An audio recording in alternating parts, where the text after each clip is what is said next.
les plus belles années de notre vie sont en train de se transformer en cauchemar, en fait, vraiment.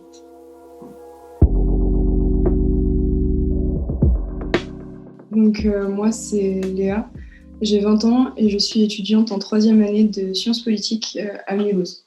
Alors moi, j'ai eu la chance d'être en colocation, donc on a pu se soutenir toutes les deux moralement et tout, même si ça a été vraiment très compliqué à des moments. J'avais très peur bah, de sombrer un peu justement par rapport peut-être à la charge de travail ou des choses comme ça, et puis le fait de pas avoir de lien social, quoi. Le week-end dernier, malheureusement, il y a eu une tentative de suicide à Lyon qui nous a beaucoup impacté parce qu'on se disait, ok, on n'est pas les seuls à penser ça, et maintenant ça se traduit en actes, en fait, la détresse justement de l'invisibilisation, mais aussi la question de la santé mentale à l'université, alors qui date depuis plus longtemps que la crise du Covid, mais qui l'a sacrément impacté quoi, de plein fouet, ça régresse de plus en plus. Le problème, c'est que là, le Covid, il a fortement aggravé déjà les trucs qui préexistaient, donc la santé mentale des étudiants. Nous, par exemple, dans notre fac, on est 11 000 étudiants,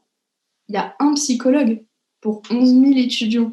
Il y a des liens sociaux qui ont totalement disparu. Mais en fait, les liens sociaux qui disparaissent, ça impacte sur le moral, ça impacte sur la motivation, ça impacte sur tout ça. Donc voilà, je pense qu'il y en a qui se demandent vraiment s'ils vont continuer leurs études. Et ça, c'est dangereux, en fait, des gens qui arrêtent leurs études pour, alors déjà des questions financières, mais aussi pour des questions justement de manque de motivation. Ça serait bien que tout ça, ça se règle parce que on a envie de faire des choses quand même. Ça fait quasiment un an que tous nos projets, ils sont soit annulés, soit reportés. Et à un moment, on aimerait bien vivre, quoi. Enfin, c'est ça, c'est juste vivre. On a l'impression là d'être un peu en stagnation, je dirais. Mais dans tous nos pans, quoi, nos pans relationnels, nos études, on a l'impression d'être des morts vivants, en fait. Et aux yeux du gouvernement, bah, de véritables étudiants fantômes, du coup, pour reprendre le hashtag qui a été très partagé sur Twitter ces derniers jours. Les plus belles années de nos vies sont en train de se transformer en cauchemar, en fait, vraiment.